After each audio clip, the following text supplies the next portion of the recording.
Hi, Jason Potvin here from Brain Advisor, and welcome back to step number 9 in our 10-step program of building resilience at work. And today we're looking at self-compassion, self-care. These are not words that are normally spoken a lot in the corporate world. I understand that, which probably means it's more important to have the conversation. Now, last week we were talking about keeping hope alive. I'm really hoping everybody has been practicing that for the week and love to hear about how that has been.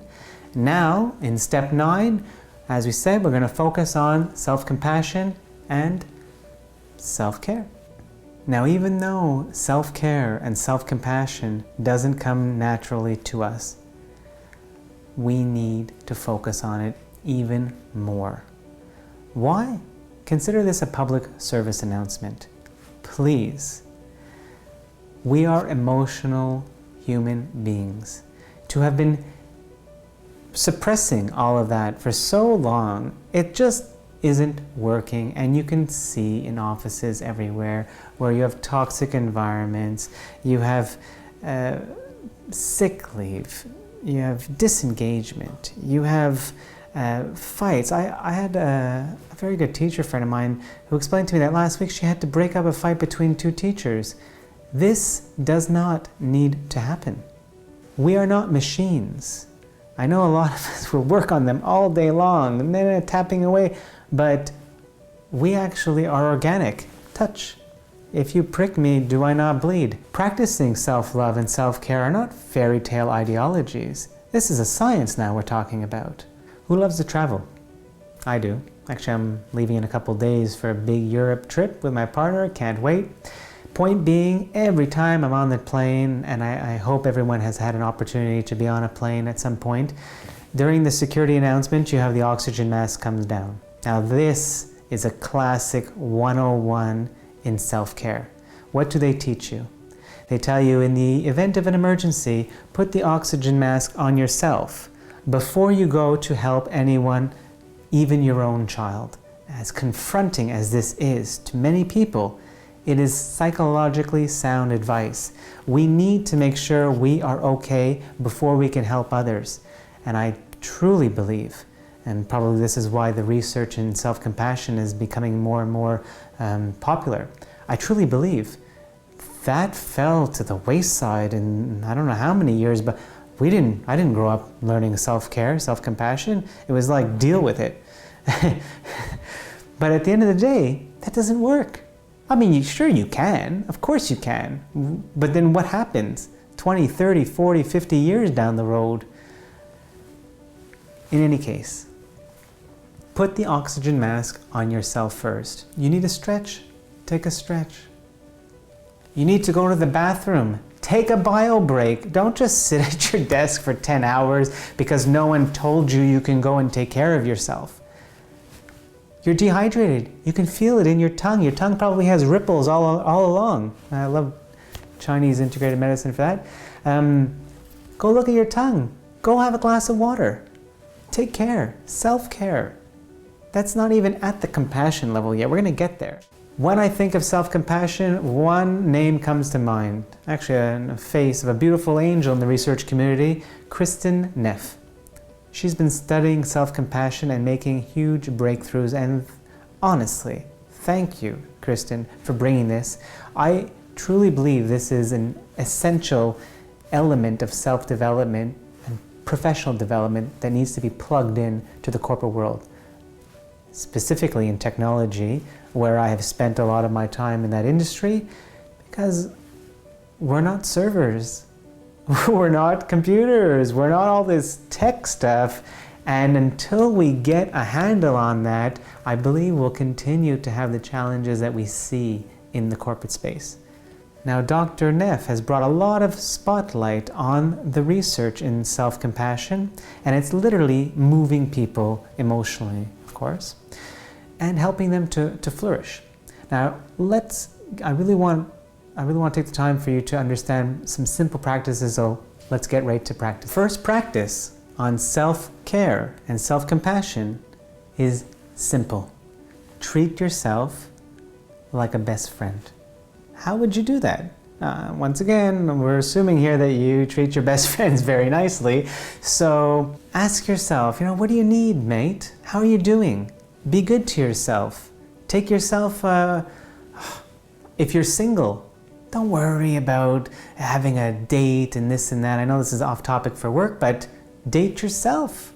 Take yourself to wherever you want to go. You're at work. Let's ground it at work. You want to have a nice lunch. You're worried about who in the office you can go to take yourself to a nice lunch. You don't need any. This is the self-care, self-compassion part. Practice number 2 comes directly from Kristen Neff. Love it. Take a 5-minute break. A you break. You need it? Take it. No one knows what's going on in your head or in your body except for you. Be good to yourself. Be compassionate to yourself. Take that 5-minute break.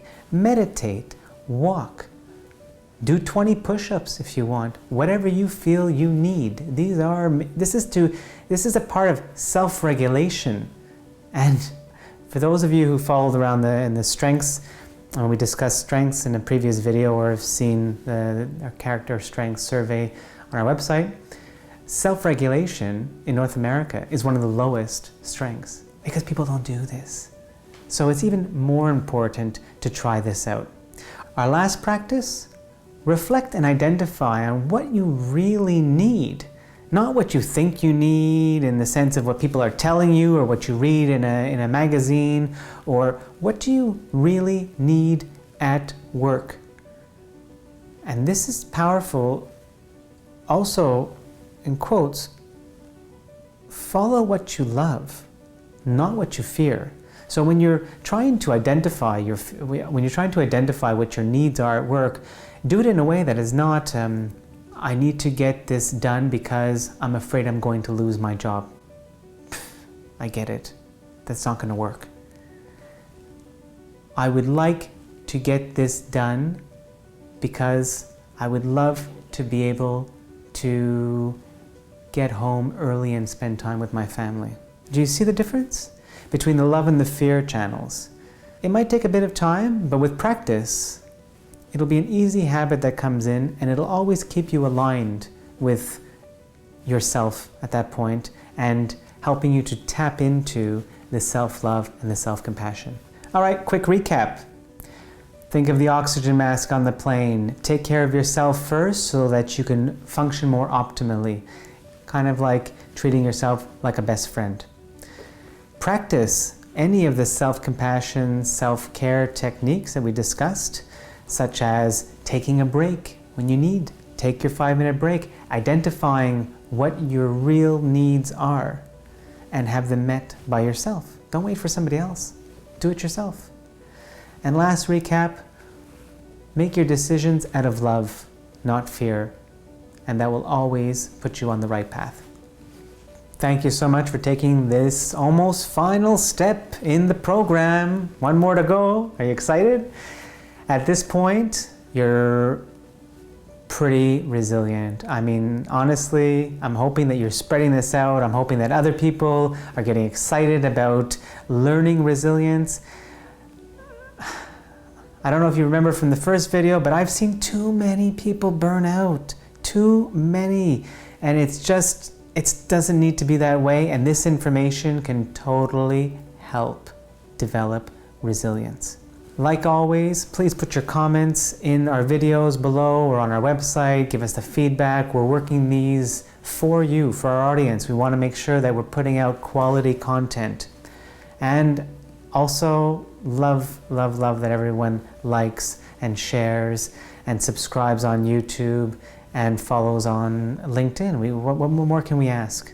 Thank you so much, and we'll look forward to seeing you next week for our step number 10, the final step. I'll keep it a surprise what it's going to be. All right, we'll see you then. Thanks. Stay positive.